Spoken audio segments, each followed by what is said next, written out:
প্রিয় দর্শক, আসসালামু আলাইকুম। তো দর্শক, যাকে দেখতে পাচ্ছেন তার নাম হচ্ছে সুমি। সুমি গ্রামের এক সহজ সরল মেয়ে।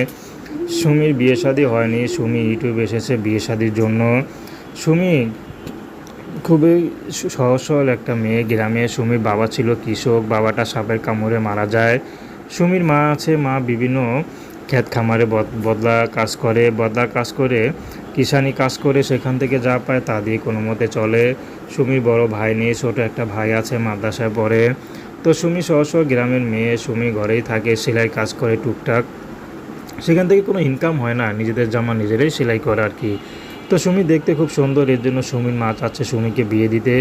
কিন্তু অভাবে সংসার, যেখানে বিয়ে দিতে চায় তারাই যৌতুক চায়। এই জন্য সুমি এখন ইউটিউবে এসেছে। যদি ভালো একটা জীবনসঙ্গী পায় তাহলে বিয়ে শাদী করবে, সে যেমনই হোক না কেন, হোক সে বিবাহিত বা বয়স বেশি, তার তো কোনো সমস্যা নেই। তো দর্শক, এই ছিল সুমির জীবনের সংক্ষিপ্ত জীবন কাহিনী। তো প্রেম, ভালোবাসা, বিয়ে শাদী করা এখন তো আপনাদের ব্যক্তিগত ব্যাপার। আসুন আমরা 5 ওয়াক্ত নামাজ পড়ি। আসসালামু আলাইকুম।